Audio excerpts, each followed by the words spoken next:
때문에 은혜 많이 받으시기 바랍니다. 자, 소개해드리겠습니다. 박수 한번 보여주세요.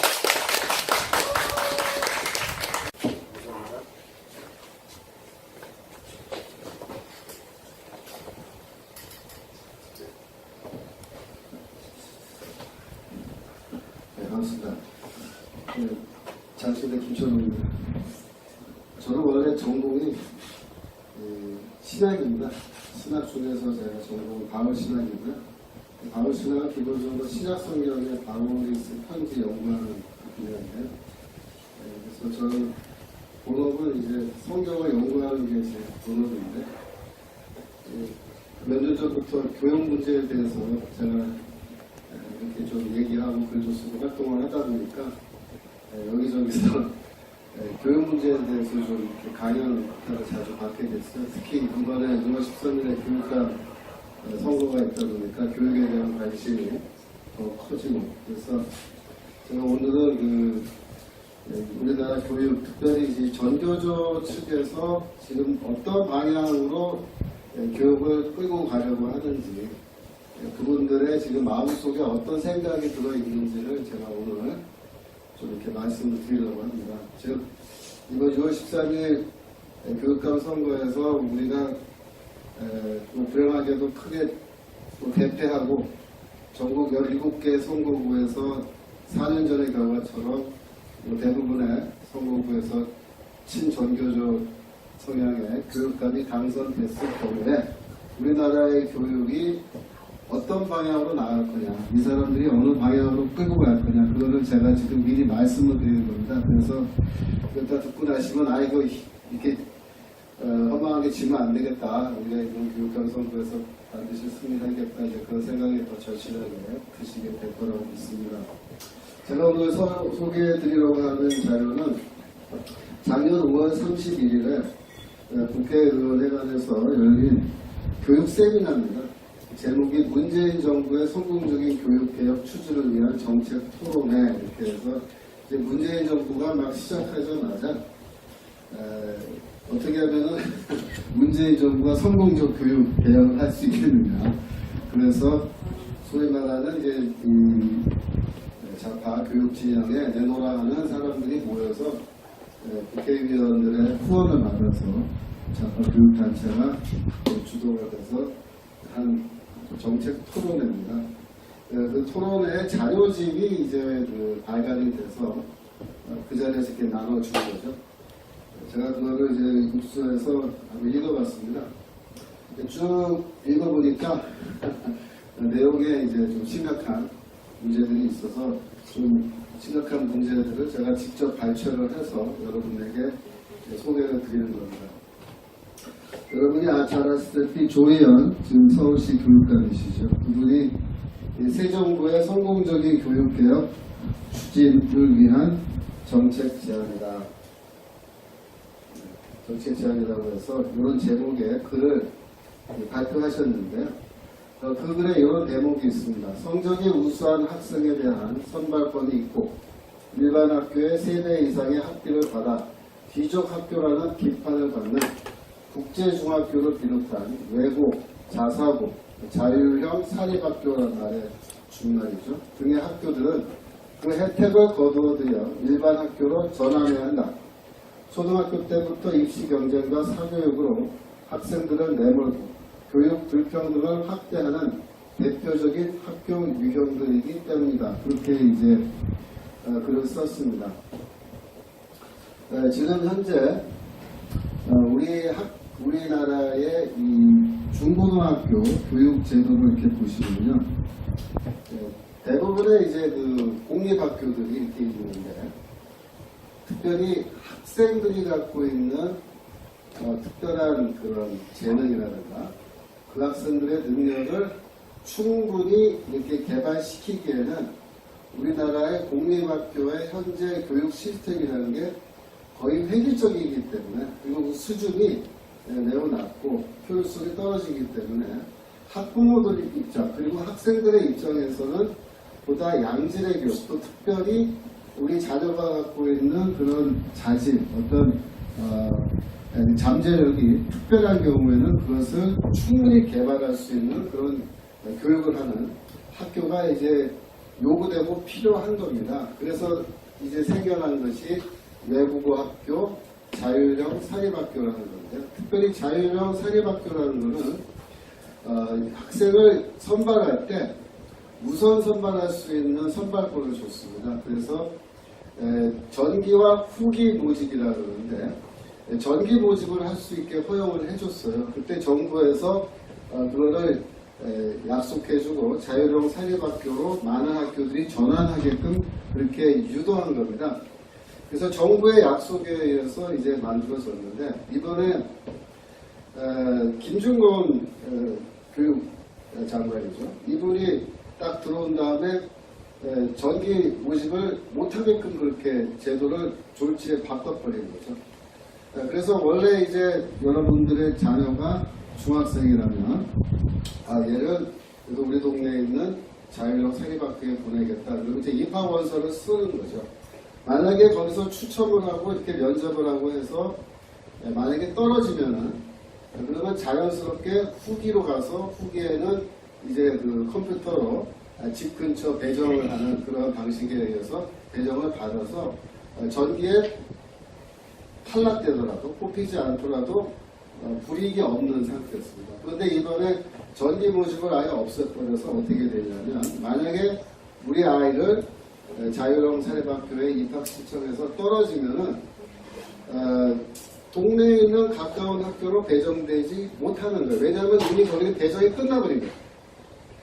그러면 어떻게 하냐면 아예 자사고에 입학 신청을 할 때 이 부모들과 학생들이 서약서 쓰게 했어요. 서약서 내용이 뭐냐면 나는 이번에 떨어져서 우리 아이가 떨어져서 우리 동네에 가까운 학교에 배정 못 받고 저 멀리 떨어져 있는 서울시의 어떤 학교든지 빈자리가 있는 곳에 무작위로 이제 배정된다는 거예요. 그런 곳에 배정되더라도 우리는 그것을 항의하거나 뭐 이렇게 하지 않겠다. 라는 서약서를 쓰고서 저 자율형 사립학교에 입학원서를 내라. 그렇게 이제 바꿔버린 거예요. 그러니까 소위 말해서 제가 보기엔 거의 깡패 같은 짓을 한 겁니다. 그렇게 되니까 학부모들 입장에서는 어떻게 됩니까? 이 경쟁률이 좀 높거든요, 자사고. 가고는 싶은데, 마음속에는. 떨어질 경우에 불이익이 너무 큰 거예요. 그러니까 눈물을 머금고 자사고 포기하고 그냥 일반 학교, 공립학교, 컴퓨터 추첨해서 가는 걸로 다 가버리는 거죠. 그러니까 자율형 사립학교에서는 금년도 12월에 이렇게 입시 전형을 했는데 대규모 미달 사태가 발생할 수밖에 없게 된 겁니다. 이거는 아주 의도적이고 악의적으로 자율형 사립학교를 없애기 위한 그런 정책을 제 멋대로 만드는 거예요. 교육부 장관이라는 사람이 어느 날 졸지에. 그래가지고 지금 자율형 사립학교의 학부모들이라든가 또 교장연합회 이런 데서 뭐 교육부에 항의도 하고 뭐 여러 가지 방향으로 그걸 제어를 했습니다만은 뭐 일반적으로 밀어붙이는 바람에 지금 그렇게 다 돼버렸고 이 정책을 앞으로 그대로 고수하는 정도가 아니고 앞으로는 아예 자사고로 없애버리겠다는 겁니다. 그래서 이 문제에 대해서 지금 자사고 측에서는 지금 법률적인 그런 면에서 변호사를 통해서 지금 소송을 걸어놓은 상태인데요. 앞으로 이제 결과를 더 두고 봐야 되겠죠. 그래서 지금 현재 이 사람들의 그 입장은 소위 말해서 우수한 학생들이 가서 좋은 양질의 교육을 받을 수 있는 그런 모든 가능성을 다 없애버리겠다. 모두 다 깡들이 다 평준화시켜버리겠다. 몽땅 다 공립학교 수준의 그런 학교로 만들겠다. 그게 뭐냐? 교육의 불평등을 제거하는 거다. 이렇게 지금 얘기합니다. 이거를 한마디로 말하면 교육의 다양성과 수월성을 부정한다. 이분들의 교육 철학이 말로는 다양성을 주장하지만 막상 교육의 다양성을 놓고 들어가면요. 자율형 사립학교와 외고 이런 것들이 있는 게 뭡니까? 다양성이잖아요. 학부모들의 입장에서는 선택권이고 자유롭게 선택할 수 있는 권한이 확대되는 건데 그걸 다 없애버리고 자유로운 선택은 필요 없다. 몽땅 다 똑같은 교육 받아라. 그래서 소위 말하는 수월성. 뛰어난 학생들은 더 나은 교육을 받아서 그런 잠재력을 더 확대하고 개발하는 그런 교육 자체를 부정하는 겁니다. 마찬가지로 조희연 씨가 한 말인데 17개 시도교육청에서 시도한 다양한 혁신 사례들 중 보편화할 수 있는 지적을 추출하여 전국적인 차원으로 구현할 수 있는 방안을 수립하는 것이 필요하다. 이게 말이 좀 어려워요. 쉽게 말하면 뭐냐면요. 혁신학교라는 게 있습니다. 혁신학교를 전국적으로 실시하겠다. 그 얘기입니다. 그 밑에 보시면 조남규라는 사람이 있어요. 이분이 전교조 서울지부 정책교수국장이라는 직위를 갖고 있는데 교사가 제안하는 교육개혁 과제라는 그러한 글이죠. 그 글에서 뭐라고 얘기했냐면 모든 초, 중, 고등학교를 혁신학교로 만든다라고 아주 노골적으로 얘기하고 있습니다. 이번에 좌파교육감 후보들이 거의 다 결정이 됐죠. 그래서 조혜연을 중심으로 해서 좌파교육감들이 연대해서 기자회견도 하고 그러면서 정책을 공유하는 그런 뉴스가 지금 많이 나오고 있는데 이번에 나온 뉴스를 보니까 거기에도 이게 포함되어 있습니다. 우리들은 전교조, 친전교조 우리 교육감들은 우리가 교육감으로 당선됐을 때 우리가 담당하는 지역 내에서 혁신학교를 대규모 그렇게 만들어서 우리가 실시한다. 이렇게 이제 주장을 하는 겁니다. 그러면은 이 말은 뭐냐면은 현재 학교를 몽땅 다 혁신학교로 전환하겠다. 그런 얘기인데요. 혁신학교가 대체 뭐냐? 그러면 이 혁신학교라는 것은 원래 김상곤 교육부 장관이 경기도 교육감을 하던 그 시절에 그 사람이 이제 이걸 만들어낸 겁니다. 근데 그거를 지금 전국적으로 확대하겠다는 거죠. 이 혁신이란 말은 그럼 뭘 혁신하는 거냐? 교육 과정과 수업 방식을 혁신한다는 거예요. 그리고 수업 방식을 어떻게 혁신하느냐? 쉽게 말하면은 토론식 수업 같은 걸 많이 하는 거예요. 토론식 수업. 그 요즘에 이미 혁신학교에서는 또 일반 학교도 그런 성향이 굉장히 지금 많은데 학교에서 선생님들이 강의식으로 이렇게 수업을 하지 않고 학생들한테 토론을 자꾸 시키는 거예요. 그러면 이제 학생들이 모여가지고 이렇게 수업 시간에 토론을 하면서 이렇게 수업을 하다 보니까 여러분 생각해 보세요. 학력 저하 현상이 당연히 나타나겠죠. 그렇습니다. 그래서 혁신학교라는 것은 기본적으로 지금 많은 문제점을 갖고 있는데 학부모들 입장에서는 지금 요구사항이 뭐냐면 혁신학교를 폐지하는 겁니다. 근데 이 사람들은 폐지는 무슨 폐지야? 전국적으로 확대하고 몽땅 다 혁신학교로 만든다. 그렇게 지금 나가는 거예요. 그래서 지금 학부모들이 혁신학교에 우리 아이를 배정했더니 어떻게 됐냐? 성적이 말도 할 수 없겠던 말 정도로 떨어지는 심한 경우에 2배 정도 떨어졌거든요. 왜 떨어지는지 그 이유가 좀 있어요. 자, 어떻게 됐느냐? 자, 이번에 예를 들어서 여기 중구 여기가 뭐 동네 이름이 신당동인가요? 예를 들어서 뭐 신당동이라고 가정하시고요. 여기에 이제 고등학교들이 이 근처에 쫙 있잖아요. 그러면은 혁신학교를 어떻게 했냐면 이 10개 있는 학교 중에서 2개, 3개 정도를 혁신학교로 지정을 한 겁니다. 그래서 지금부터는 A, B, C 학교가 이 지역에서 혁신학교다 이렇게 지정을 해버리면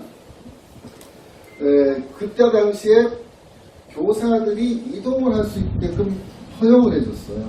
그래서 그때 어떻게 됐냐면 전교조 소속 혹은 친전교조 성향의 선생들이 혁신학교로 대거 이동해 간 겁니다.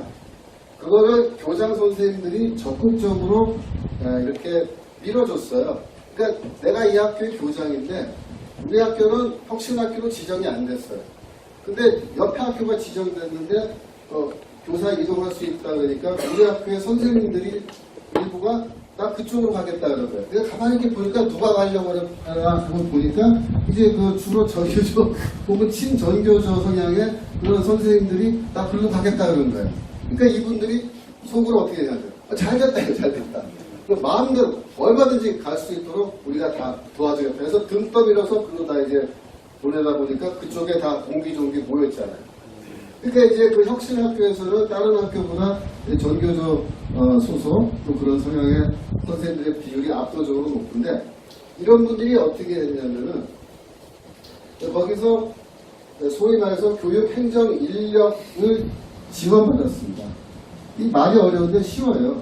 직원을 뽑는 거야. 직원을 더 뽑는 거야. 그래서 원래 선생님들이 담당해야 될 그런 행정적인 업무가 있습니다. 교사들 모두가. 그래서 학생들 다 귀가한 다음에 남아서 행정적인 업무 다 보고 이제 늦게 좀 귀가하시는 편인데 그거를 직원을 뽑아서 그 사람한테 다 이제 밀어버립니다.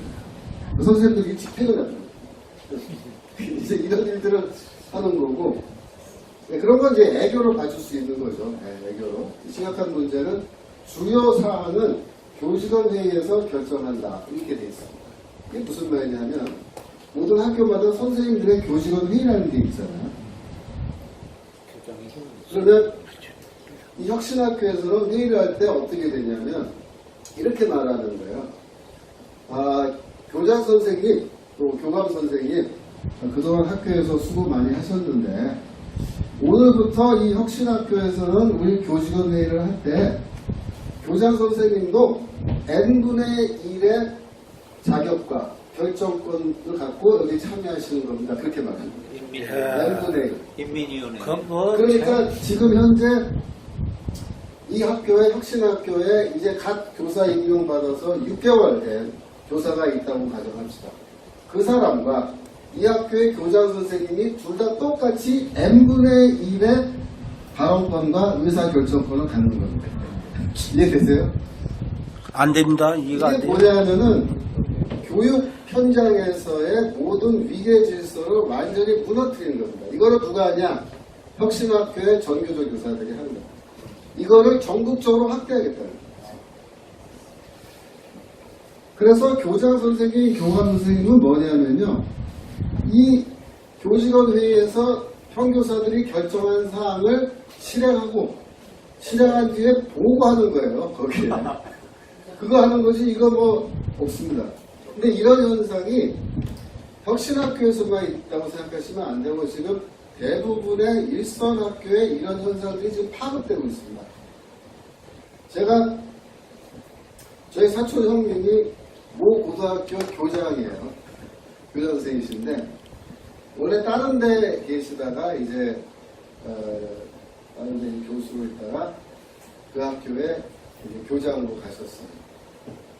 사립학교인데. 그리고 갈 때는 이제 상당히 포부를 갖고 내가 이제 교장이 됐으니까 그 현장에 가서 이런 해야겠다. 그리고 이제 가셨다는 거죠. 근데 간지 이제 한 1년 뒤에 제가 이제 만나가지고 어떻게 저기 학교 가서 원래 계획대로 뭐 잘 되고 있어요? 이렇게 물어봤더니 뭐라 하냐면 야, 할 수 있는 게 아무것도 없어. 내가 교장인데 할 수 있는 게 가서 보니까 아무것도 없어. 주임교사만도 못해. 과 주임 같은 경우에는 권한이 또 있거든요. 근데 교장은 그나마 그 정도의 권한도 지금 없다 이겁니다. 그래서 나는 완전히 뭐 이거 시키는 대로 하는 거고. 근데 그분이 혁신학교 교장이 아니에요. 일반. 근데 이런 현상들이 이미 학교 현장에서 광범위에 나타나는데 그걸 지금 주도하고 있는 학교가 이 혁신학교입니다. 더 심각한 거는 교원 인사자문회의인데요. 그 결정을 교장이 수용하게 되어 있습니다. 교원 인사자문회의라는 것은 뭐냐면요. 선생님들에 대해서 제 인사권을 갖고 있잖아요. 또 교장이라든가 또 혹은 이제 이사회 이런 데서 사립학교는 선생님들의 인사권 갖고 있거든요. 그런데 그런 인사권을 교원 인사자문회의가 이제 뺏어가는 겁니다. 그래서 이번에 예를 들어서 뭐 누구를 교감으로 할 거냐 또 주임으로 할 거냐 이런 결정을 할 때 교원 인사자문회의에서 거기서 후보자를 선발합니다. 그래서 뭐 예를 들어서 2명이나 3명 선발해 놓고 그 가운데에서 뽑아라 이렇게.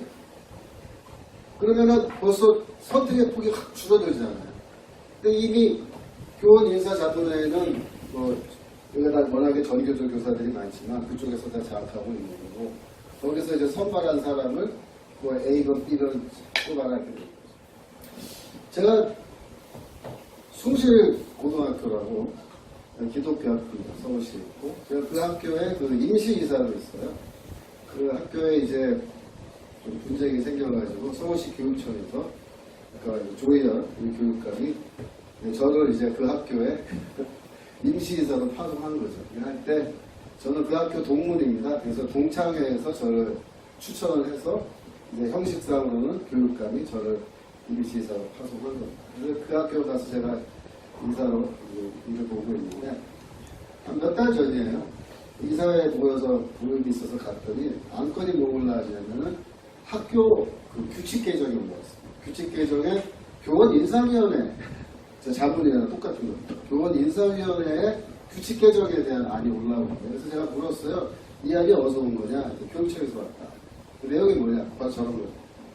교원 인사위원회에서 앞으로 교장 후보라든가 교관 후보라든가 이런 사람들 그런 걸 할 때 먼저 자기들이 심사해서 추천을 할 테니까 그러면은 이사회에서 그 안에서 이제 알아서 뽑으라는 식으로 이제 올라가고 제가 그래서 야 이거 이런 식으로 하면 곤란하지 않냐. 인사권이라는 게 원래 이사회 권한이고 이사들이 우리 기독교 학교 같은 경우에는 우리가 원하는 사람 필요한 경우는 외부에서도 데려올 수 있거든요. 교관은 외부에서도 데려와서 임명해서 기독교 정신에 의한 어떤 교육을 더 강화하도록 할 수 있어야 되는데 이런 식으로 되면 이제 교원 인사위원회의 권한이 점점 커지고 교장이라든가 이사회라든가 이런 데에 선택권이나 권한이 자꾸 축소되는 그런 식으로 가는 거예요. 그래서 제가 예전에 이거는 일종의 교육 소비에트다. 교육 소비에트. 현장에 이미 소비에트 평예가 구성되고 이게 교사 평예입니다. 즉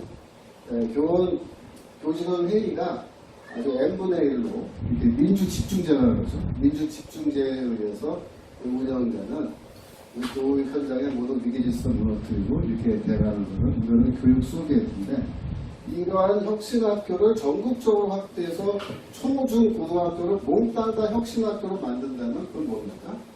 전국의 학교가 다 교사 소비에트에 의해서 장악되는 겁니다. 이게 상당히 심각한 결과를 가져올 수밖에 없는데 그걸 지금 하겠다고 아예 공언을 하고 있는 겁니다. 마찬가지로 조남규 선생님 분이 박근혜 정부의 교육정책이 굳이 있었다면 바로 역사교과서 강연과 전교조 줄이기가 있었다. 전교조의 법적 지위를 즉시 회복시키고 공무원의 노동기본권을 보장하는 법 개정을 해야 할 것이다 이렇게 얘기했습니다. 이거는 한마디로 전교조를 합법화하게. 지금 현재 전교조가 아시다시피 법의 노조인데요. 이번에 좌파 교육감 후보들 7명인가요? 모여서 이제 간담회 하면서 자기도 공공교육정책 발표할 때 전교조에 대한 이야기를 했죠. 그래서 이분들이 지금 전교조를 지금 합법화하기 위해서 지금 참고 기다리고 있습니다. 얼마 전에도 이제 이 얘기가 작년에도 좀 나왔었는데 워낙 여론이 무슨 소리냐, 전교조를 왜 또 합법화되냐 막 이렇게 좀 나오니까 좀 참고 있는 거예요. 이번에 교육감 선거에서 승리하면은 곧바로 이제 밀어붙일 태세죠 지금. 그 다음에 마찬가지 조남규 선생님. 일제고사 폐지도 적폐청산의 중요한 주제다. 이명박 정부 초기부터 강제되어 숱한 문제로 나왔던 일제고사는 박근혜 정부 들어 초등학교만 중단되고 중고등학교에서는 여전히 시행되고 있다 이런 말을 했습니다. 무슨 말이냐? 일제고사라는 게 뭐냐면 전국에 있는 학교가 똑같은 날짜 시간에 똑같은 시험 문제로 일제히 시험을 보는 겁니다. 그래서 그 결과를 공개하는 겁니다. 그러면 내가 보낸 우리 아이가 다니고 있는 이 A 학교가 전국적으로 일제고사 결과에 따르면은 전국 학교 학력 수준의 평균이 있는데 그 평균보다 높으냐 낮으냐 그거는 분명하게 나오는 거죠. 그리고 우리가 살고 있는 이쪽 지역 서울시 무슨 구 안에서는 어떤 학교들이 있는데 그 학교 중에서는 지금 어느 학교가 제일 학력보다 수준이 높게 나왔고 그러니까 우리 애가 다니는 학교가 우리 지역에서는 꼴찌다 이렇게 됩니다. 꼴찌다. 그러면 어떻게 됩니까? 학부모들이 교장 선생님한테 전화 한 통 할 수 있는 이유가 생깁니다. 그래서 어떻게 된 거냐. 컴퓨터 배정해서 이렇게 우리가 당신의 학교로 배정받아서 갔는데 교육 입기밖에 못하냐. 왜 꼴찌했냐. 우리 옆집 사는 애는 지금 저쪽 학교로 가는데 걔는 1등인데 지금 차이가 이만큼이나 난다. 이게 어떻게 된 거냐. 대체 어떤 선생님들이 무슨 수업 시간에 뭘 가르치느냐. 이러면은 이제 쉽게 말하면은 그 학교의 학력 수준을 학부모들이 제고할 수 있는 기회가 생기는 거잖아요. 근데 그걸 없애겠다는 거예요. 그래서 박근혜 정부 이전에 이명박 정부 때부터 이걸 쭉 했는데 박근혜 정부 때는 초등학교만 중단하고 중고등학교에서 지금까지 계속하고 있는데 이번에는 싹 다 중단시키겠다. 이렇게 얘기해요. 이게 무슨 말이냐면은 학교 간 학업 성취도 비교를 불가능하게 만들겠다. 그래서 의도적으로 교육의 질이 저하되더라도 그것이 전혀 눈에 띄지 않게끔 학부모들의 눈에 보이지 않게끔 그렇게 만들어 놓겠다는 게 이분들의 생각인데 이번에 그 친전교조 성향의 교육감들이 또 모여가지고 이 얘기 했습니다. 그래서 일체부사 우리 다 폐지한다. 네, 여기서 얘기할 때는 그대로 지금 얘기하고 있는 거예요. 제가 이거는 거의 그 사람들이 속마음을 그대로 드러낸 자료이기 때문에 그대로 나옵니다. 다섯 번째로 이제 교원평가도 법적 근거 없는 시행령 정책이다. 교육부가 교원평가를 시행하는 근본적 이유는 교사들의 통제권 확보에 있다. 그래서 이 교원평가라는 것은 선생님들을 이제 인사고과에 의해서 점수를 매겨서 평가를 해놓는 겁니다. 그러면은 같은 학교에 있는 선생님들도 이제 점수가 나오는 거죠. 그러면은 그게 그 교사에 대해서 왜 당신은 이렇게 점수가 낮냐?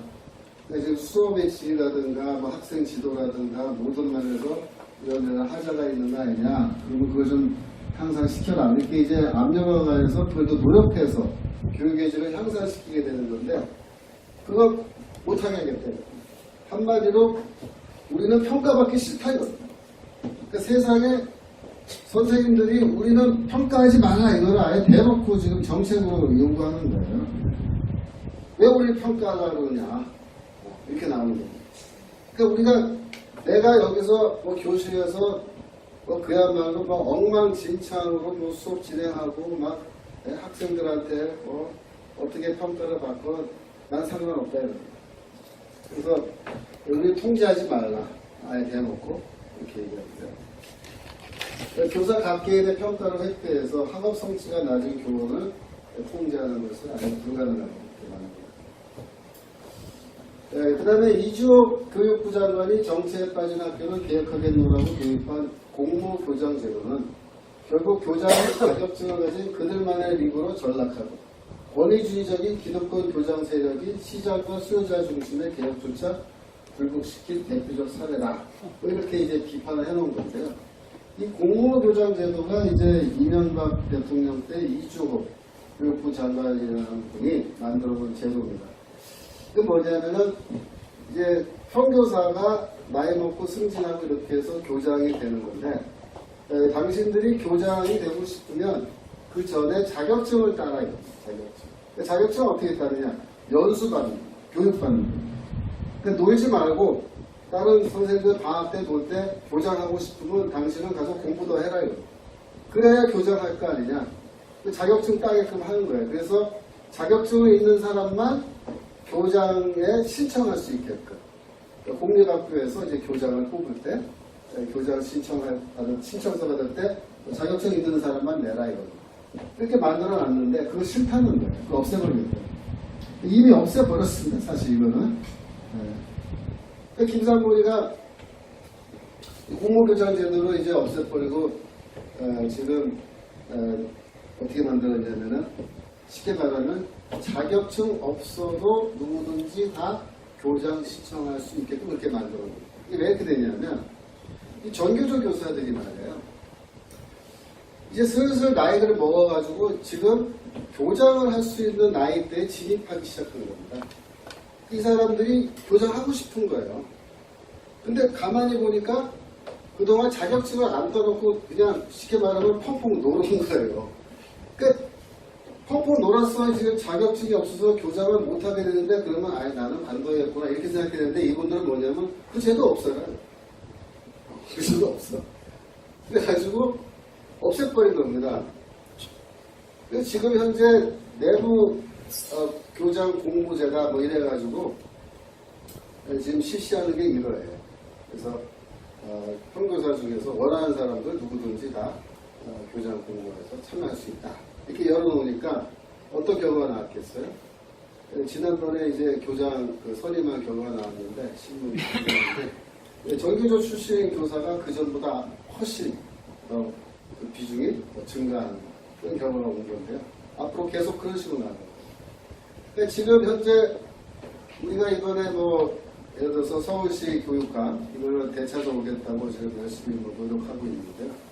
이게 성공하더라도 지금 서울시 지역 안에 있는 교장들이 점점 전교조 출신들이 교장 자리에 들어가기 시작하면요. 어떤 일이 벌어지겠어요? 말 안 듣는 거예요. 교육감이 이제 지시해도. 이런 사람들은 단체로 이제 불복. 우리는 교육감의 명령에 우리 단체 불복한다. 배째라. 이러고 이제 대놓고 이제 교육감을 교육감과 맞서는 그런 식의 방향으로 이제 나오게 될 겁니다. 제 말이 맞나 틀리나 이제 지금 그런 방향으로 좀 이미 가고 있는 겁니다. 그래서 전교조 출신 교장이 교장 취임 가능할 수 있는 연령이 되에 따라 전국학교 교장자리를 전교조가 장악하는 거다. 그다음에 학생인권조례 문제인데요. 학생인권조례는 현재 전북, 강원, 경기, 서울 등에서 이제 시행되고 있습니다. 그 외 지역에서도 앞을 다투어 제정하고 있다. 이제 이 정도 되었으면 청소년 인권법으로 상향 법률 제정하고 전국적으로 상향 평준해야 할 것이다. 조남 교수가 이렇게 얘기한 거예요. 그래서 그 얘기를 먼저 보시면 지금 뭐 이번에 우리 서울시 교육감 단일화 진통이 많이 있죠. 그래서 지금 현재 박선영 후보가 있고 박예천 후보가 아직 사퇴하지 않고 이렇게 대립되어 있는데 특별히 이제 서울시 인권조례 문제 놓고 지금 논쟁이 벌어지고 있잖아요. 근데 저는 그 논쟁 보면서 좀 마음에 답답한 게 지금 그런 논쟁할 때가 아닙니다. 이쪽에서는 지금 뭘 준비하고 있냐면은 서울시 인권조례를 뭐 전국적으로 확대했다 그 정도가 아니고요. 한 단계 상향해서 국회법으로 해서 청소년 인권법으로 통과시켜서 대못을 박아버리겠다 이렇게 준비하고 있는 거예요. 그러니까 지금 서울시 인권조례를 폐지할 거냐 말 거냐 뭐 이번에 박선영 후보가 뭐 일부 수정 보완하는 선에서 이렇게 얘기했다 그래서 저쪽 또 박예천 후보 쪽에서는 그거 폐지해야 된다고 말해야지 왜 수정 보완이냐 우리는 못 믿겠다. 그래서 지금 이렇게 계속 논쟁 벌이고 있잖아요. 제가 볼 때는 그냥 쓸데없는 논쟁이에요. 그 논쟁 그렇게 하다가 이번에 뭐 안 그래도 3파전이라서 이게 지금 4-4-2 구도로 가서 박빙의 승부가 돼서 간신히 이기면 다행인데 이런 식으로 하면은 못 이긴단 말이에요. 이 양반들은 지금 뭘 준비하냐면은 서울시 인권조례 준비하지 않아요. 지금 이분들은. 청소년 인권법 만들겠다는 겁니다. 조례하고 법 차이는 아시죠? 서울시 의회에서 통과해서 조례예요 지금. 근데 국회에서 통과해버리면 청소년 인권법인데요. 이거는 이제 완전 대못이 끝나는 거예요. 제가 사실 개인적으로 어떤 생각했냐면은 서울시 인권조례를 어떻게 폐지할 거냐. 폐지하는 방법이 사실은 간단해요. 상위법을 만들어서 무효화시켜버리면 가장 쉽게 폐지하는 거예요. 제가 그래서 만약에 이제 이거 서울시 인권조례 어떻게 소집해야 되냐. 또 간단합니다. 우리가 여소야대 해가지고 뒤집어서 야당이 더 이제 2년 후에 총선에서 많아지면은 야당에다가 우리가 압력가해서 우리가 이런 법 만드는 거예요. 이게 상위법인데 지금 현재 서울시 인권조례와 정반대되는 내용을 넣어서 법을 만들어버리면요. 상위법이기 때문에 조례는 자동 폐기입니다. 얘네들이 그걸 아는 거예요. 우리가 뭘 하려고 그러는지. 그러니까 얘네들은 벌써 폐기 못하게끔 미리 만들어서 이제 대부조에서 만들자 그러는데 이거 지금 하고 있는데 우리 내부에서 지금 인권조례 폐지할 거냐 수정할 거냐 놓고 논쟁 벌일 게 의미가 있습니까? 없습니다. 서울의 사례를 되돌아보면 서울학생인권조례가 힘을 가지고 학생들 사이에서 확산될 수 있었던 이유는 조례 그 자체에 있는 것이 아니라 학생인권 보호관 조례까지 별도로 만들어 학생들이 두발 규제된 인권 침해 사항을 신고하면 바로 피드백하여 시정하고 개선하는 시스템을 갖췄기 때문이다. 이렇게 이제 평가를 했는데 이 평가가 정확한 평가입니다. 즉 학생인권 조례뿐만 아니라 학생인권 보호관을 만들 수 있는 조례를 함께 만든 겁니다. 그래서 각 이 교육청, 시도, 서울시 교육청이 있으면 또 이제 지역별로 관할 교육청 지원센터가 또 있잖아요. 거기에 이제 학생인권 보호관을 다 만들어서 임명해서 사무실 만들어서 넣어버립니다. 이 사람들이 여기서 24시간 대기하고 있는 전화 대기. 학생이건 선생이건 고발 접수 들어올 거를 지금 기다리고 있다가 뭐든지 들어오면 곧바로 전화 받고 바로 조치 들어가는 겁니다. 그러니까 학생들이 아는 거예요. 전화 한 통해서 고발해버리면 바로 조치되니까 얼마나 재밌어요. 선생님도 꼼짝 못하는 거죠. 현장에서는. 이걸 했기 때문에 이거 된다. 여러분 얼마 전에 얼마 전도 아닌데 꽤 됐습니다. 저기 그 상서중학교라고 거기에 계시는 수학 선생님 한 분이 자살하신 사건 아시죠? 그 사건의 그 내용을 여러분이 분명히 아실 필요가 있는데 그게 어떻게 된 사건이냐면 학생들이 거짓말한 거잖아요. 성추행했다고. 그래서 경찰서에 가니까 학생들은 곧바로 진술 번복해서 경찰서에서는 무혐의로 바로 이제 풀려나는 거죠, 선생님은. 그런데 이 고발건이 이 학생인권 옹호관한테 간 거예요. 그렇죠? 옹호관이 뭐라 그랬냐면은 선생님이 알아야 됩니다. 조사하겠다고. 그래서 그 선생님이 가서 아니 경찰서에서 나 학생들이 진술 번복했고 무혐의 판단됐습니다. 얘기하니까 그래도 나는 조사하겠다 이렇게 나온 거예요. 그래서 그 조사 시작하는데 선생님이 이제 조사받는 과정에서 결정적으로 뭐라고 얘기했냐면 학생인권 옹호관이 이렇게 말하는 거예요. 선생님이 이런 식으로 자꾸 혐의를 부인하시면 그러면 우리는 어떻게 되냐면 학생들을 처벌할 수밖에 없습니다. 왜냐하면 학생들이 거짓말로 고발한 거죠. 그러니까 자기들은 학생들을 처벌하겠다. 이렇게 했을 때 선생님이 그러면 학생들 처벌하세요. 그리고 이제 나와버렸으면 괜찮았을 거예요. 근데 이 선생님이 진짜 선생님인 거예요. 우리말로 하면 참교사예요. 참교사.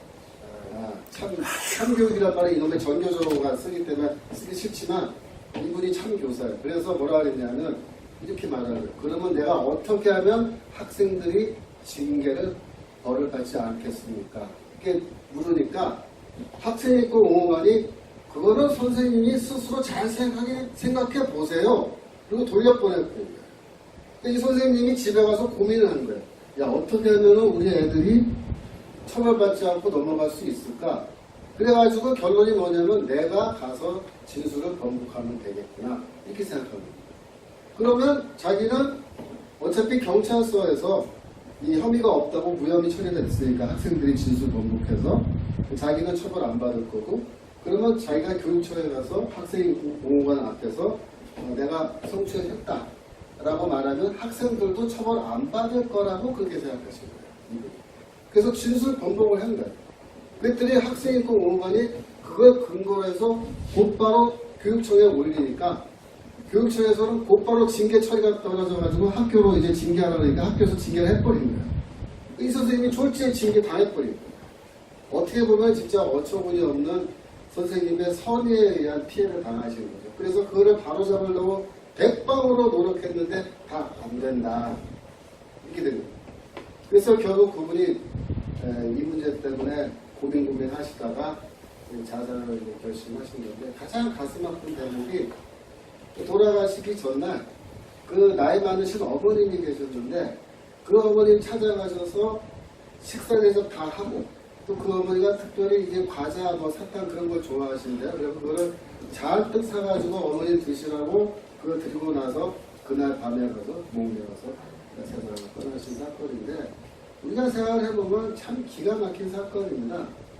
학생인권 옹호관이라는 그 인간, 그 누구인지 모르지만 진짜 사람을 죽음으로 몰고 간 거예요.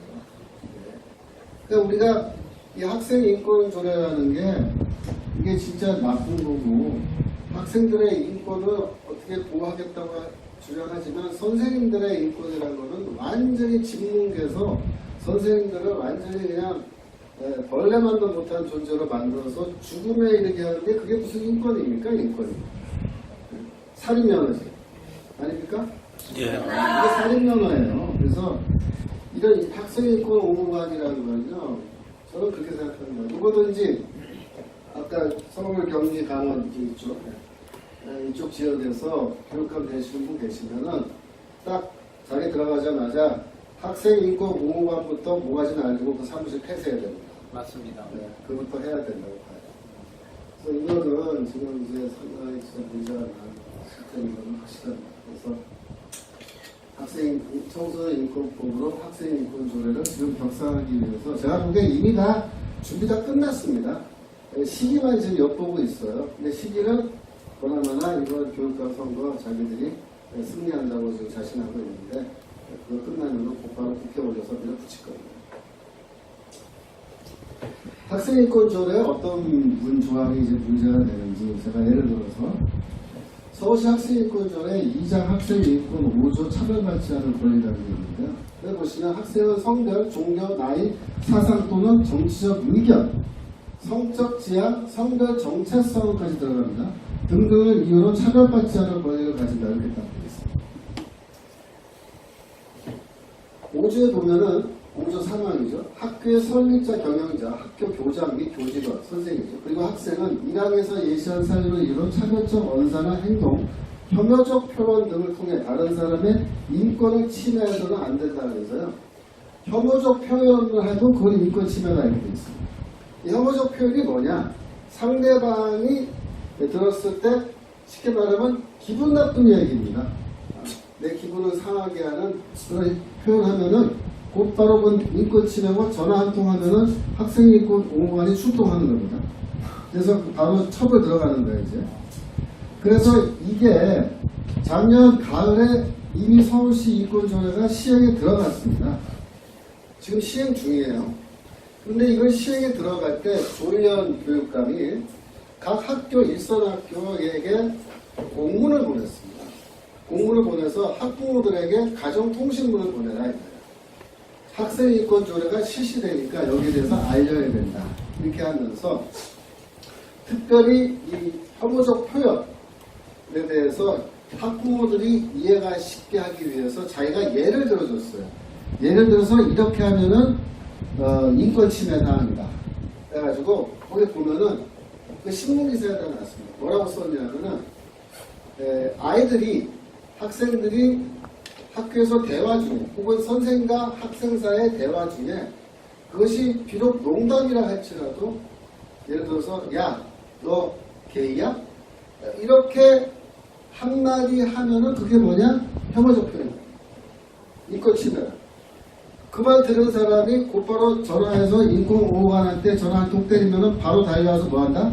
처벌한다는 거야, 처벌. 그러니까 이 성적 지향, 특별히 이 동성애 포함해서 성별 정체성, 성적 지향이라는 말이 무슨 말인지 아시죠? 네. 그러니까 이제 그 자연적 성을 인정하지 않고 인간이 태어날 때 갖고 있는 자연적 그런 의학적인 성, 남성, 여성 그거를 인정하지 않고 개인의 그 성이라는 것은 주관적으로 그가 성장하면서 자연스럽게 선택하는 거다 이렇게 된 거잖아요.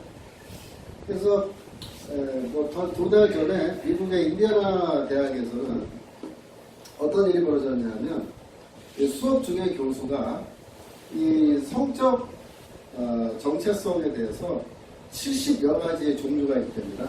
그 종류가. 저는 그래서 국내에서는 50여 가지라고 들었는데 미국에서는 이제 그게 자꾸 리스트가 들어가고 이제 70여 개로 늘었나 봐요. 여하튼 그 교수가 70여 가지의 성별 정체성에 대해서 쭉 강의 시간에 얘기를 하고 거기에 대해서 이제 학생들에게 교수가 질문을 하는 거예요. 그래서 야, 너는 여기에 대해서 어떻게 생각하냐 이렇게 질문을 하는 거예요. 이제 질문을 받은 학생이 뭐라고 대답했냐면은 교수님, 그 개인이 선택하는 성적 지향이라고 하는 거는 뭐 70여 가지가 있다고 이렇게 말씀하시는데, 그러나 생물학적 성은 이렇게 말씀해요. 인간의 바이올로지컬한 그 젠더 혹은 섹스라는 거는 생물학적 성이라는 거는 단 2가지밖에 없지 않습니까? 거기까지 말했다는 거예요. 그랬더니 교수가 어떻게 반응했냐면은 화를 막 내면서 당장에 이 교실에서 나가라. 너 같은 인간은 여기 앉아있을 자격이 없다고 쫓아냈다. 쫓아내고 학교 윤리위원회에 고발한 겁니다. 그러니까 모든 대학교에는 윤리 규정이 있어요. 대학교에. 그래갖고 고발을 하면은 그 윤리 규정에서 재판이 열립니다. 학교에서도. 그래갖고 조사위원회가 열리고 재판을 해가지고 그 학생이 이제 유죄 판결을 받은 거예요. 그래서 형벌이 뭐냐면은 너는 다시 그 교실로 돌아가서 그 교수와 그 자리에 있는 모든 학생들에게 네가 공개 사과해야 된다. 이렇게 판결이 났어요. 사과하지 않는 한 너는 그 수업에 다시 들어갈 수 없다. 학점 F 처리돼. 이런 일이 실제로 벌어져서 이제 신문기사로 제가 접했는데요. 똑같은 일이 지금 대한민국에서 이제 곧 중고등학교에서 지금 전국적으로 벌어진다. 지금 이미 벌어지고 있고요. 이제 성적 지향 성적 정체성. 그래가지고 이 학교에서는 성 문제에 대해서는 아예 일절 학생이고 선생이고 말을 꺼내면요, 그게 다 뭡니까? 혐오 표현이 되는 거예요. 지금은. 그러니까 농담이건 진담이건 이 성 문제에 대해서는 아예 말을 못하게 입을 다 꾸며놓은 겁니다. 이게. 그러니까 학생들에 대해서 성적 이런 문제에 대해서 아무런 지도가 지금 불가능한 상태예요. 그러니까 지금 학생들은 뭐 인터넷이나 이런 걸 통해서 뭐 온갖 종류의 그런 불건전한 그런 성적 지향과 행동 이런 거에 대해서 막 접하고, 애들이 뭐 어리다 보니까 호기심 반 이래가지고 또 그런 거 막 하려고 덤벼드는 건데, 거기에 대해서 아무런 지금 교육 자체가 되지 못하고 이렇게 그렇게 만드는 게 바로 학생 인권조례. 또 그 다음에 차별받지 않을 권리라고 하는 항목에 이라니 학생은 성별, 종교, 나이, 사상 또는 정치적 의견 종교 16조 양심 종교의 자유라는 항목인데요. 학교의 설립자, 견자, 학교의 자유 및 교직원은 학생의 종교의 자유를 침해하는 다음 각호의 어느 하나에 해당하는 행위를 해서는 안 된다. 이렇게 해놓고요. 1번부터 뭐 9번까지가 쫙 써 있습니다. 네, 그런데 6항에 보면은 특정 종교를 비방하거나 선전하여 학생에게 종교적 편견을 일으키는 행위는 여기에 해당합니다. 못하게 됩니다. 그러면 이게 무슨 뜻이냐면요. 특별히 이 종교학교들이 있습니다. 종교학교. 제가 아까 제가 졸업한 숭실 고등학교 같은 학교는 이제 미션 스쿨이라고 하죠. 기독교 학교인데, 설립할 때 설립 목적이 뭐냐면은 저희 학교가 이제 평양에서 처음 설립됐는데 기독교 지도자 양성입니다. 기독교 교육을 위해서 세워진 학교예요. 그런데 어느 날 9월 달에 학생인권조례가 통과되면서 어떻게 됐냐면요. 기독교를 선전하면 그것이 범법이 되는 거예요. 지금까지 뭐 예전에 대강고등학교에서 뭐 일어난 사건도 아시잖아요. 거기서 학생이 이제 채플란 못 들어가겠다 이렇게 해가지고 이미 기독교 학교에서는 공식적으로 전교생을 대상으로 기독교 교육을 못합니다. 채플도 실시 못하고. 그러니까 원하는 학생만 선택으로 들어가서 하는 거고요. 기독교 교육이 아니고 이제 종교교사라 그래서 종교교육을 하게끔 되어 있고요. 실제로 수업 시간을 통해서 뭐 종교 선전 혹은 전도, 포교 활동 이런 것을 거의 지금 불가능한 상태예요. 이미. 그런데 지금 현재까지는 뭘 할 수 있었냐면 쉬는 시간에 혹은 방과 후에 기독교 학교 선생님들은 선발할 때 신앙이 좋으신 분들을 선발하게끔 그렇게 하거든요.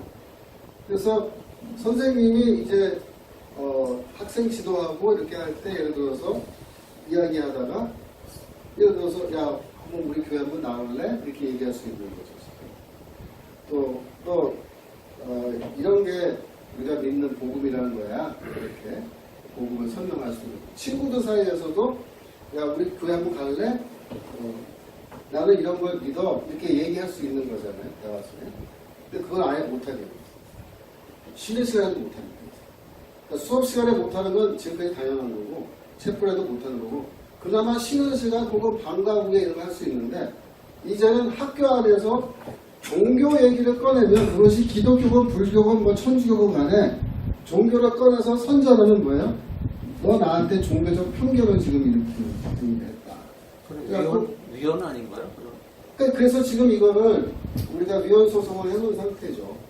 그러니까 이제 지영준 변호사라고 대전에 계시는 변호사가 이거를 처음 서울시 그러니까 인권조례가 시행이 들어가기 전에 여러 가지 방향으로 막으려고 애를 많이 쓰셨어요. 그래갖고 이제 행정소송을 한다든지 여러 가지 노력했던 중에 이제 마지막 순간으로 지금 위헌 소송을 하고 이제 박일천 우리 교육감 후보 나온 그분이 이제 그 위헌 소송의 원고가 되신 거예요. 그러니까 지영준 변호사가 그 전에도 저랑 안면이 있었는데 저한테도 이거 위헌 소송이나 행정 소송 할 수 있는데 자기가 충분히 자기는 이길 수 있다고 보더라고요. 또 이분이 굉장히 능력이 있는 분이에요.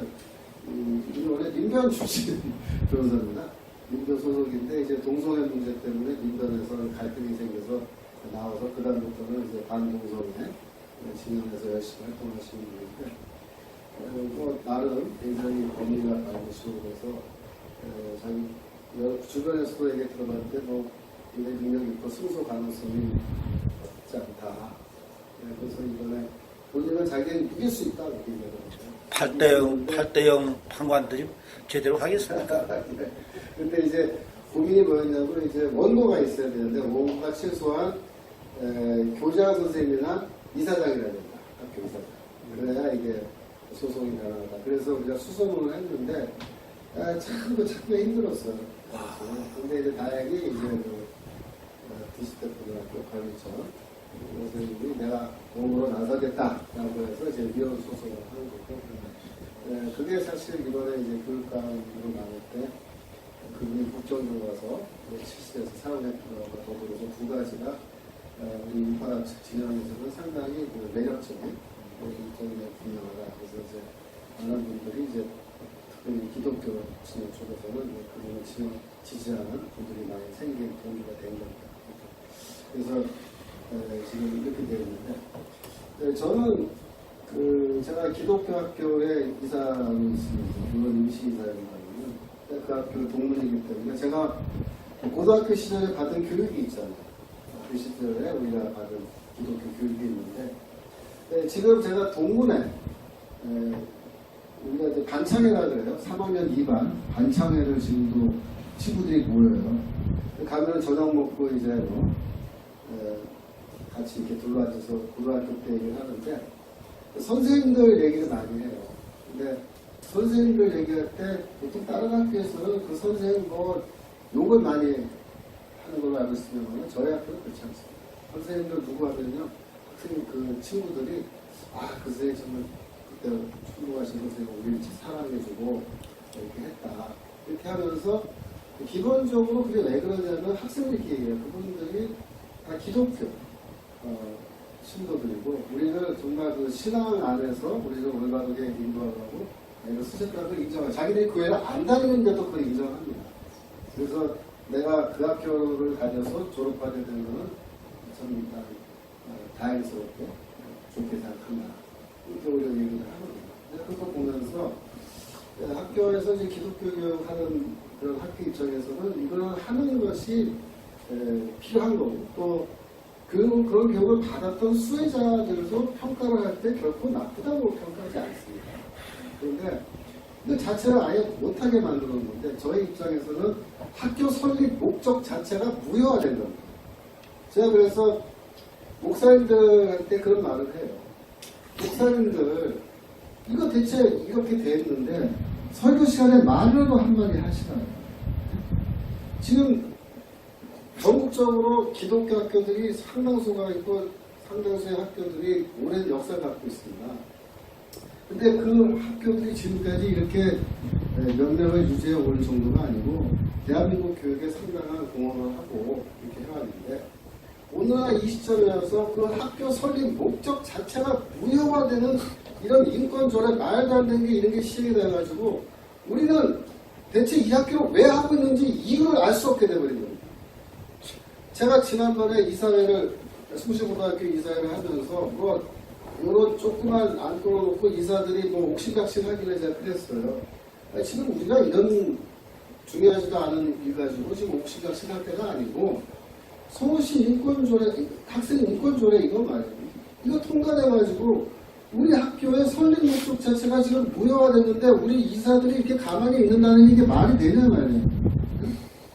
이거 항의하고 이거 문제 삼아야 된다 이렇게 말하는데도 안타깝게도 기독교 교회에서는 별다른 큰 반응을 아직 보이지 않고 가슴을 자, 8번 노동 인권 교육은 서울에서 열심히 하고 있지만 전남에서 가장 활발히 이루어지고 있는 것으로 알고 있다. 중3 이상 모든 학교권은 5차시 이상 참여형 교육을 받을 수 있도록 강사풀을 양성하고 예산과 교육을 보장할 것이다. 노동 인권 교육을 지금 중학교, 고등학교에서 실시하겠다. 이렇게 노동 인권 교육이 뭡니까? 노동권 교육입니다. 노동권 교육. 노동권 교육은 뭡니까? 공장에서 노동자들이 노조를 통해서 교육받는 것입니다. 근데 그걸 어디서 하겠다면 중고등학교 때 학교에서 해버리겠다. 그러니까 전국에 있는 모든 중고등 학생들을 몽땅 다 노동운동가가 될 수 있는 그런 잠재력을 키워서 걔네들을 교육을 다 시켜서 사회로 내보내겠다. 그래서 노동 현장에 도착하면은 걔가 뭐 화이트 칼라고 블루 칼라고 할 거 없이 그저 취직이 되면 곧바로 노동 운동할 수 있게끔 만반의 준비를 다 갖추어서 학교를 졸업시키겠다. 그 얘기 하는 거예요. 그래갖고 예산과 이런 거 가지고 강사풀 양성해서 이거 다 한다. 참여형 교육 뭔지 아시죠? 참여형 교육. 이게 있고. 모든 학생은 노동운동가로 양성하고 학생들이 이제 전교조에 입과 행동부대가 돼서 전방에서 싸울 수 있게끔. 그 다음에 학교의 교육과정 자체가 오전에, 그러니까 이게 혁신학교의 이제 이야기를 이렇게 하는 겁니다. 혁신학교가 교육과정을 혁신하는 건데 어떻게 혁신하냐면 교육과정 자체가 오전에 주지주의 교과를 참여형으로 수업하고 오후에 다양한 심리적 예술 체육 활동과 자치 동아리 활동 등이 이루어지는 방향으로 교육과정이 개편되어야 됩니다.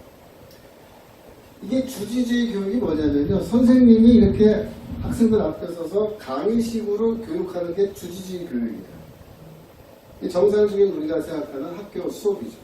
근데 그거를 오전에는 주지주의 교육을 하겠다는 게 오후에는 안 하겠다는 거예요. 오전에만 주지주의하고 오후에는 안 하는데 그나마 오전에도 주지주의 교육을 참여형으로 하겠다는 겁니다. 참여형은 뭐야? 토론식 수업 방법 말하는 거예요. 학생들이 참여하는 수업. 그러니까 선생님이 오전에만이라도 강의를 해야 되는데 그거마저도 학생들하고 같이 떠들게끔 합니다. 이게 교육 되겠습니까? 그럼 오후에는 뭐 하냐? 다양한 심리, 예술, 체육 활동, 자치, 동아리 활동. 그래서 학교 안에도 동아리 많이 만들어서 아들이 자치 활동 많이 시켜서 이렇게 활동을 하게 만드는 건데 한마디로 뭐 하겠다는 거야 이게? 공부를 안 시키겠다는 거야. 안 시키겠다. 혁신학교는 뭘 하는 거냐? 공부 안 시키겠다는 거야. 이 혁신학교의 커리큘럼이야. 그래서 맨날 무슨 견학다니고 하는데 견학이라는 게 뭐예요? 저기 좌파들 좋아하는 세월호 이런데 저기 서울시 박물관에서 이상한 것 동안 전시회 놓으면 그거 끌고 가서 뭐 애들 보여주고 감상 못 쓰게 하고 4.3 사태 이런 거 보면 또 4.3 사태에 대해서 뭐 전시하면 그걸 끌고 가서 그거 다 돌아보게 하고 토로시키고 해가지고 완전히 자기들 하고 싶은 거 뭐든지 다 하게끔 이런 식으로 하는 교육이 뭐야? 이게 혁신교육, 혁신교육. 혁신적으로 교육을 말아먹는 그런 교육을 하겠다는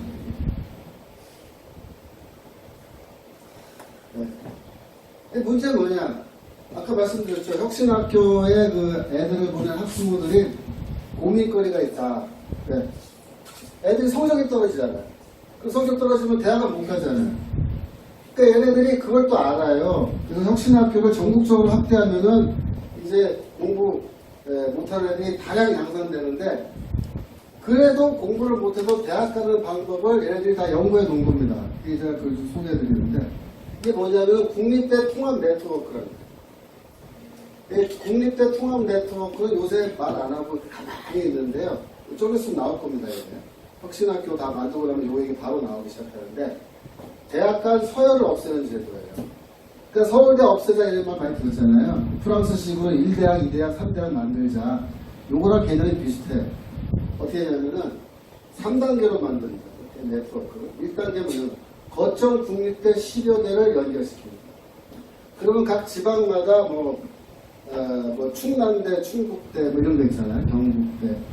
이런 대학이 거점 국립대로서 상당히 규모가 큰 대학인데 이거를 10개를 연결시켜 놓으면요. 전체 입학 정원의 12%를 커버할 수 있습니다.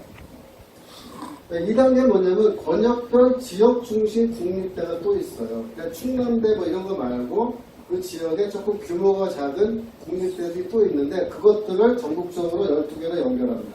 그러면 이게 입학 정원의 7.6%예요. 그럼 합치면 20% 되죠. 거기에다가 공영형 사립대를 연결합니다. 공영형 사립대는 뭐냐면 사립대학인데 더 이상 우리는 사립대학으로 기능하지 않아도 된다라고 결정해서 국가로부터 왕창 돈을 받아서 공립학교처럼 돌아가는 그런 대학이 되겠다고 결심한 대학이 공영형 사립대예요. 그런 대학을 많이 만들어서 선발해서 연결시킵니다. 그러면은 20%를 훨씬 상회하는 상당히 많은 숫자의 입학 정원을 커버할 수 있는 겁니다. 거기다가 마지막으로 3단계 독립형 사립대 중에서 내덕화에 들어오기 원하는 학교들을 또 연결시켜버립니다. 그러면 한 40%이자 50% 가까이 이렇게 되는데 그 다음에 어떻게 하냐면 교육복지제도에 의해서 교육비를 지원합니다. 교육을 복지로 이해하는 거예요. 이 정권은. 그래가지고 국가의 복지기금으로 학교에 돈을 이제 막 퍼주는 겁니다.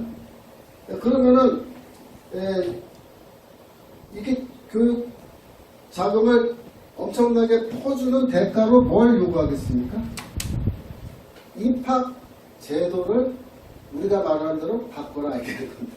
입학 제도를 바꿔라. 그래서 지금 이번에 그 친전교조 출신 교육감들이 모여가지고 우리가 앞으로 이런 정책 펴겠다고 했을 때 수능 절대평가제, 상대평가 아니고 절대평가제를 도입하겠다 이렇게 얘기하고요. 그 다음에 이 생활기록부를 기초로 해서 이제 선발하는 그런 거를 이제 더 앞으로 확대하겠다 이런 식으로 얘기하는데 그게 뭐냐면요. 수능을 무력화시키고 다양한 방식의 입학 방식을 만들어서 공부를 못하더라도 자기들이 보기에 얘는 장래성이 있어 앞으로 아주 훌륭한 인권 운동가가 될 거야 노동 운동가가 될 것 같아 이런 애들을 이제 밀어넣어서 대학에 보낼 수 있는 애들이 공부를 못해도 대학에 보낼 수 있는 다양한 입시 제도를 만들어낸다는 겁니다. 그래서 대학 입시 제도를 변경시키는 걸 조건으로 해서 이렇게 지원금을 주고 그래서 이렇게 만들어 놓으면은 이게 어떤 효과가 갖고 오냐면요. 대학교를 평준화하는 그런 효과가 지금 이미 고등학교가 평준화가 됐잖아요. 오래전에. 근데 얘네들은 지금 대학교도 평준화시키겠다. 예전에 프랑스에서 68년도 일파 혁명이라는 게 일어나서 프랑스 대학의 그 입학 제도가 어떻게 변경된 줄 아시나요? 소르본 대학 이런 거 다 번호로 1대학, 2대학, 3대학으로 바꾸는 다음에 어떻게 했냐면 수능 시험을 보는 거예요. 그래갖고 절대평가로 해가지고 상대평가하지 말고 절대평가로 해서 예를 들어서 몇 점 이상만 되면 다 대학 갈 수 있다. 한 70점 이상만 나오면 다 대학 간다. 그러니까 어디 대학 가요? 집 근처 대학 가요. 그러면 그 대학교에 정원이 1000명인데 1300명이 지원하면 어떡하냐. 성적수로 자르는 게 아니고 추첨한다. 그게 평등이다. 서열을 없앤다. 그와 유사한 방식의 지금 대학 입학 제도 개선을 지금 꿈꾸고 있는 겁니다. 그래서 지금 수능 상대평가를 폐지하고 절대평가를 하겠다든가 뭐 이런 얘기를 자꾸 하는 거예요. 그래서 이제 국립대 통합 네트워크 이거 하면은 어차피 중고등학교 때도 공부를 안 시키고 놀리는데 이제 대학도 서열을 폐지해버리고 이런 식으로 만들어 놓으면요. 이런 대학 가면은 공부도 시킬까요?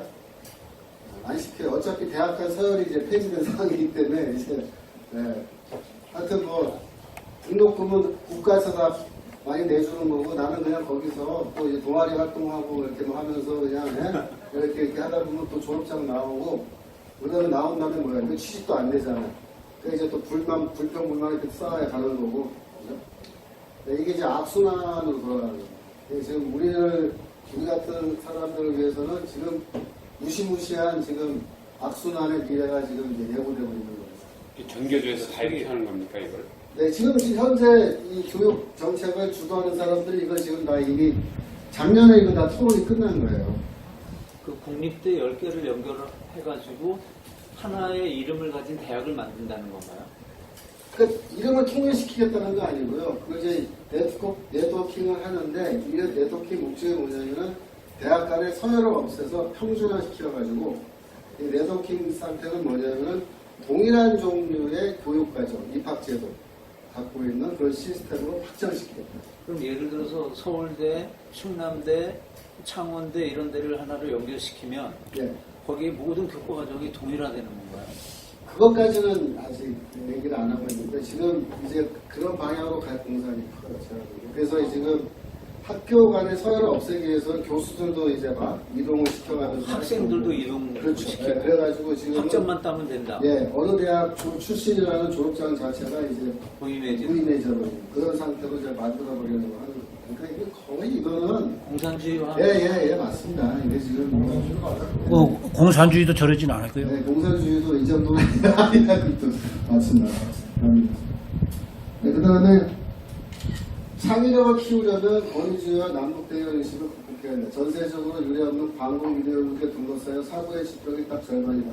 생활이 막혔고 사고가 산파스 앞에서 몰렸는데 창의력이다. 국쇼 방공주의와 남북대결 의식을 극복하고 긴장 완화하여 평화협정 체결해야 한다. 그러니까 요즘에 이제 평화협정 얘기하는데 이게 작년 5월달에 이거 무슨 얘기하고 있는 거예요. 국가보안법 철폐해야 된다. 이렇게 앞뒤 위아래가 다 막혀있으니 우리의 창의력은 고작해야 짬짜면이라거나 반반 지킨 수준이다. 조남규 씨라는 분이 저는 만나보지 않았지만 문장력이 대단한 분이에요. 짬짜면 반반 지키기까지 나왔습니다. 이게 국회에서 한 문재인 정권의 성공적 교육 개혁을 위한 세미나 내용이에요. 반반 지킨 짬짜면. 그 의식 수준을 우리가 알아볼 수 있죠. 얼마나 저질이고 유치한지 말하는 수준 보세요. 이게 국회에서 하는 이 세미나가 이 정도입니다. 여하튼 이게 무슨 말입니까? 친북한 교육, 친공산주의 이념 교육 계속하고 보안법 철폐하고 이거 다 하겠다. 그래가지고 있고요. 이거까지만 하고 있습니다. 이거는 작년 11월 17일에 교육권 보장을 위한 헌법 개정안 토론인데요. 헌법 개정을 할 때 교육 관련 법안을 어떻게 개정하면 좋겠느냐 그걸 놓고 또 세미나를 했습니다. 국회에서. 이건 민주당 소속 국회의원들이 다 스폰서해서 한 겁니다. 임재용이라는 분인데요. 방통대 법학과 교수입니다. 이분이 이런 말을 했어요. 헌법 제31조 1항에 능력에 따라 균등하게 교육을 받을 권리를 우리가 국민은 갖고 있다. 이런 항목이 있는데 이거를 어떻게 개정해야 되냐면 균등하게 교육받을 권리로 수정해야 된다. 이렇게 주장했어요. 그냥. 여기에서 뭘 뺀 겁니까? 능력에 따라를 빼자는 거예요. 능력에 따라를 말을 빼자는 게 무슨 뜻이죠? 예. 그러니까 아예 학생들의 그 잠재력 혹은 그 나의 개성 혹은 그 학생들의 능력의 차이를 부정하겠다. 수어성 교육을 일체 못하게 됩니다. 이걸 비유적으로 말하면요. 씨를 심었어요, 우리가 땅에. 근데 씨 종자가 각각 다르잖아요. 똑같은 기간에 똑같이 거름 주고 똑같이 물을 줬는데 몇 년 지났는데 어떤 나무는 키가 2m고 어떤 나무는 1m고 어떤 나무는 50cm가 이거예요. 키가 각각 틀린데 그거를 이제 5년 뒤에 또 와서 뭐라 그러냐면 야 똑같은 날 심었고 똑같이 물 줬으면 키가 똑같아야지 얘는 왜 이렇게 키가 커? 얘는 작은데 자 그러면 어떻게 해결하냐 키 작은 얘를 기준으로 해서 다 잘라 이게 이거예요. 균등하게 교육받을 거예요. 이걸 하겠다는 겁니다. 원래 우리가 지향하는 교육은 어떤 교육입니까? 교육의 자율권과 선택권을 확대하는 교육입니다. 지금. 그러니까 이번에 교육감 선거에서 정책 문제가 지금 많이 토론 안 되고 있는데 기본적인 정책이 뭡니까? 우리 우파 측 교육감은 뭘 말합니까? 교육의 자율권. 학교가 자율적으로 교육과정과 이런 거 다 하고 또 학부모 학생은 자유롭게 선택할 수 있는 선택의 폭을 넓혀가야 된다요. 그래서 키가 다 다른데 그럼 어떻게 할 거냐 이거. 키가 큰 놈은 잘라야 된다. 그게 아니고 키가 큰 애는 어차피 잘 컸으니까 아무튼 그 잘 된 결과고 우리 입장에서는 키가 좀 작은 이쪽 이거를 어떻게 하면 더 잘할 수 있게끔 할 거냐 그걸 더 연구해서 좀 더 걸음을 준다든지 좀 더 좋은 교육의 기회를 더 확대해서 얘네들도 다 잘 성장할 수 있도록 더 기회를 주는 것. 그러니까 우리는 더 파지티브한 쪽으로 어떻게 하면 다 같이 더 잘 성장시킬 수 있을 거냐. 결과가 다 동일할 수는 없다. 결과가 각각 다를 수밖에 없지만은 최대한 우리는 모든 학생들이 최대한의 능력이 개발되는 방향으로 그렇게 교육 시스템을 가져가야 된다는 게 우리 우파 측의 교육 철학인데 얘네들 교육 철학 자체가 뭐예요? 키가 다 똑같아요. 왜 키가 다 다르냐? 하여튼 무조건 균등하다. 이것이 정의다. 라고 생각하는 그런 식의 아주 왜곡된 교육관을 갖고 있다는 것이 바로 한마디에 이게 다 표현이 되고 있는 겁니다. 그래서 이 정도 여러분이 이제 말씀을 들으셨으면 앞으로 교육감 선거가 끝나고 이 좌파 교육감들이 대거 진출할 경우에 이 지금 어느 방향으로 갈지 이미 방향은 다 드러난 겁니다. 그래서 이렇게 나갈 때 대한민국의 교육이 지금 많은 문제가 있다, 위험하다, 심각하다 이렇게 얘기하는데요. 이제 이렇게 되면요 심각한 정도가 아니고 완전히 망가지고 끝장나는 겁니다. 제가 그래서 작년부터 이런 강의를 여기저기서 하면서 교육감 선거가 굉장히 중요하고 교육감은 대차지 오지 않으면 이제는 완전히 두 번 다시 기회가 없을 정도로 망가져 놓을 거기 때문에 이들은 반드시 우리가 단일화해서 본선에 나가서 우리가 승리해야 된다 이렇게 말씀드렸는데 저는 제가 그동안에 교육감 단일화 운동을 작년 7월부터 쭉 해오면서 많은 비판도 받고 그래서 저도 저 자신의 저희 교육감 단일화 운동한 진영에 부족함이 많이 있었다고 제가 스스로 자인하고 참 죄송하게 생각합니다만 제 개인적으로는 절반 정도의 성공을 했다고 봅니다. 서울이 너무 시끄럽게 돼서 지방에서 성공한 사례가 다 감춰져 버렸어요. 근데 지방에서 대체로 전체는 아니지만 반 정도는 우리가 다들 성공했고 그래서 경제적으로 저는 절반의 성공이라고 보는데 앞으로 서울시 교육감 아직까지 좀 미진한 부분이 있는데 좀 속한 시일 내에 교통정리가 잘 돼서 좋은 결과가 2월 13일에 있길 바랍니다. 이상.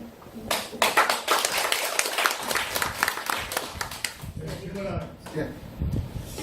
두 가지를 좀 여쭤보고 싶은데요. 과연 교육감을 뽑아갖고 이런 상태라면 이렇게 뭐 헌법을 바꾼다든지 이렇게 되면 비록 교육감이 된다 하더라도 상당히 제약을 받을 것 같은데 그럴 경우 우리는 반정부 투쟁을 해야 되지 않나 이런 생각이 들고요. 그 다음에 두 번째 질문은 이제 현실적으로 이번에 서울시 교육감 단일화 추진기구가 이제 3개가 있었잖아요.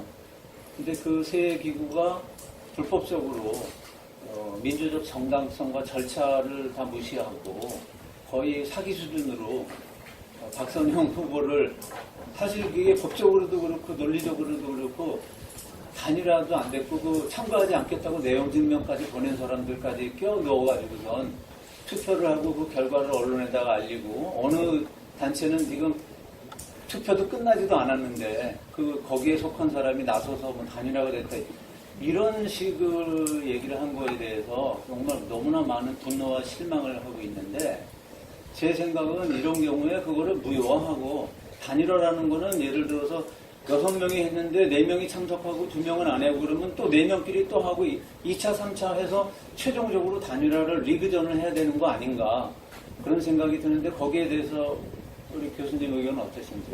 첫 번째 질문에 대해서는 교육감은 제가 볼게 아까 좀 부정적으로 얘기해서 그렇게 생각하시는데 사실은 이제 교육감이 갖고 있는 권한은 마땅합니다. 왜냐하면 이게 임명직이 아니고 민선직이기 때문에 파워가 있어요.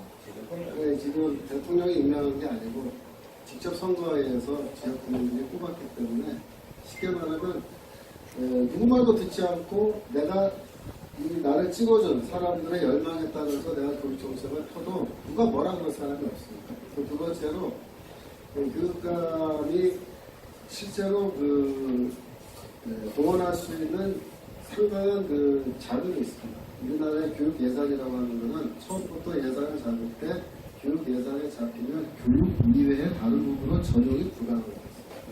반드시 그 부분에 쓰게끔 되어 있고 그것을 지출하고 사용하는 모든 그런 결정들은 교감을 하는 천지에 있는 교육감들이 그거를 다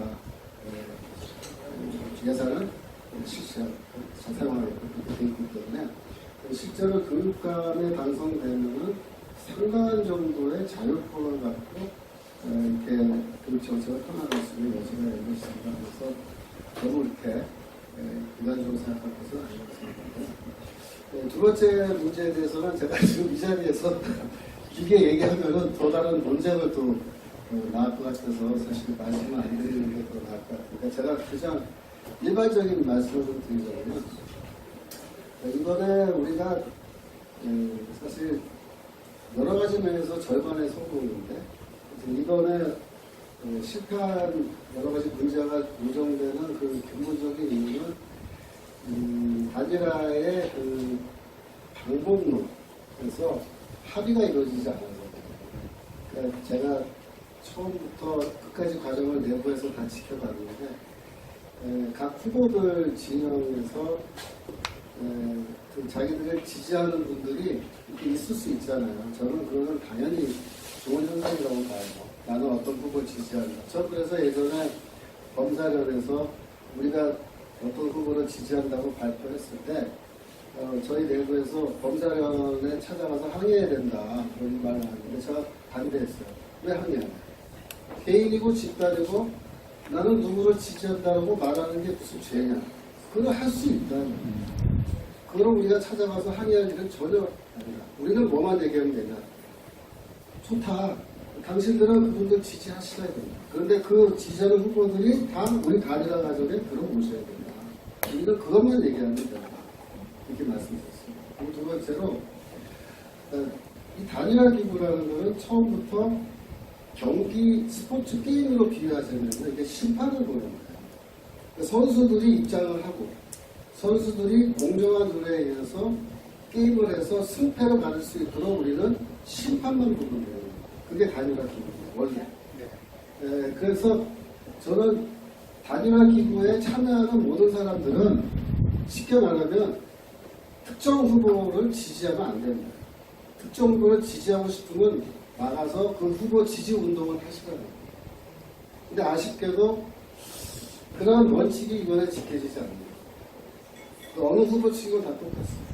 어떤 특정 후보를 염두에 두는 분들이 단일화 기구안에 많이 들어와 계셨고, 그러다 보니까 단일화의 방법론, 어떤 방식으로 단일화 할 거냐, 여론조사냐, 뭐 표본 추출해서 뭐 할 거냐, 아니면 선거인단을 만들어서 할 거냐, 또 뭐 배심원단 만들어서 정책 듣고 100명의 배심원단이 점수를 주고 이런 것도 추가할 거냐, 이런 걸 할 때 다 현실적으로 실현 가능하고 장점들이 있는 방안인데, 문제는 뭐냐면 그걸 주장하는 분들이 마음속으로 특정 후보를 지지한다라고 상대방에서 생각하는 거예요.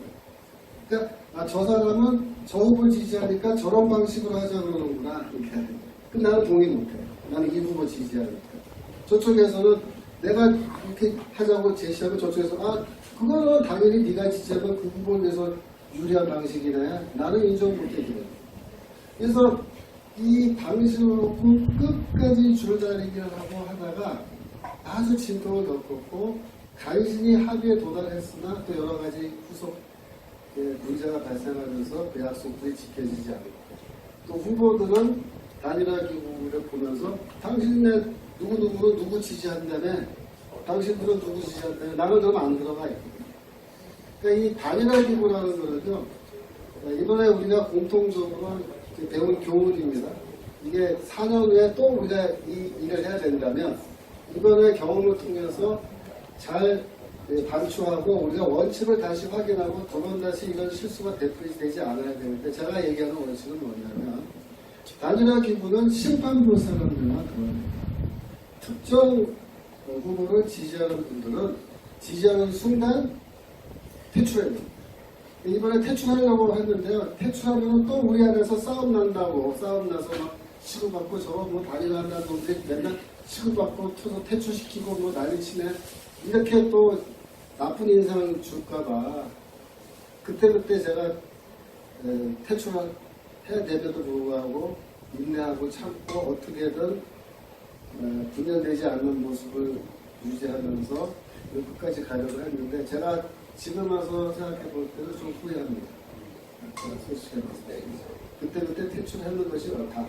앞으로는 단일화 기구를 결성할 때는 나는 이번에 정말 심판만 보겠다. 라는 사람만 딱 두고, 혹시 배 중에 카톡이건 어느 건 쓸데없는 문자 날려서 남들에게 저 사람은 누구 특정으로 지지하는구나 라는 인상을 주는 순간 곧바로 아웃 시키는 그런 방식으로 해야 되고, 그리고 이번에 해보니까 그 선거인단을 모집해서 하는 것이 이게 원래 좌파들도 다 쓰는 방법이고요.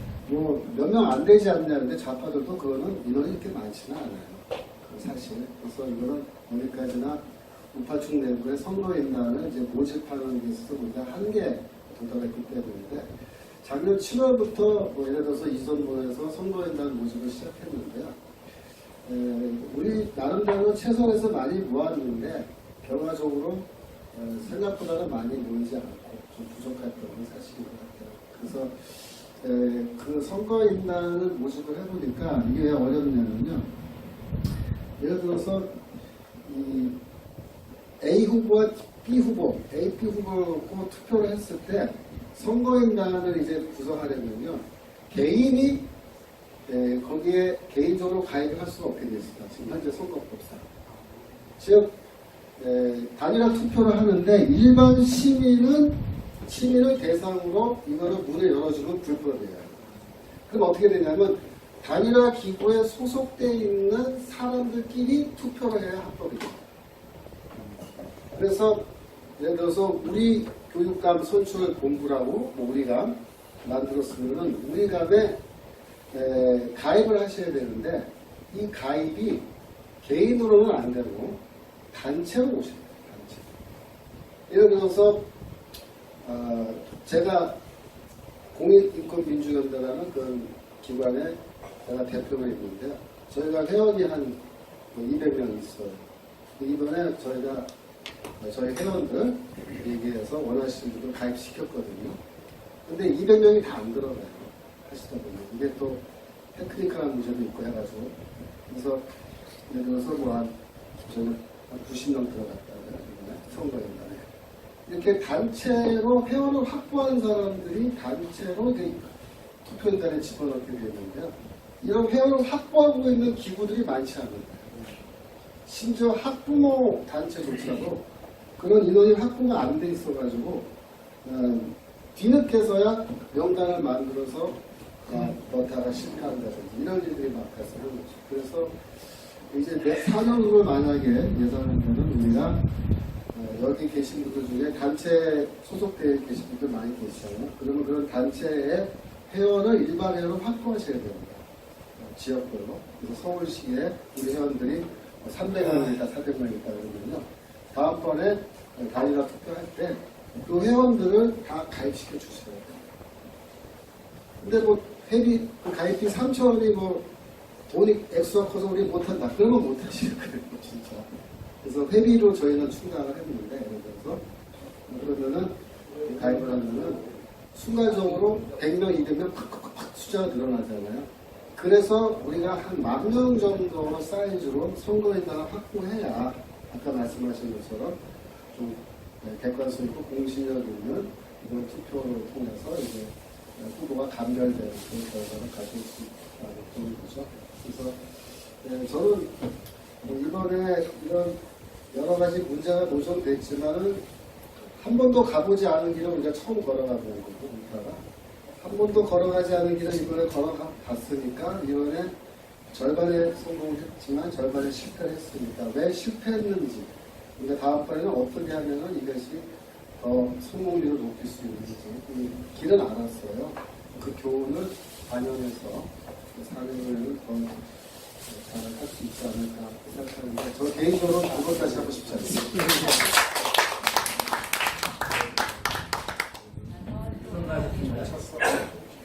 저기 진짜 뭐들이 지금 추진하는 교육 계획이 있었어요. 무슨 모델이 있을 거 아닙니까? 프랑스 모델이라고 사회주의 국가들 모델이고요. 그런 어떤 나라를 되게 모델을 했는지 그거는 말하기 어려울 것 같습니다. 이분들이 독창적인 어느 특정 국가를 연구했다 그런 건 아니고요. 그 이제 전교조, 제가 전교조에 대한 조직 문제는 말씀드렸는데 전교조 조직 같은 거 보면은 이제 거의 공산당 조직까지는 아니지만 유사한 형태로 되어 있어요. 전국 대의원회가 있고 중앙위원회가 있고 중앙위원회 안에 또 집별부가 이렇게 형성돼서 있고 또 지역별로 지부가 다 있고 이렇게 쭉 전국적인 조직을 되는 거 보면은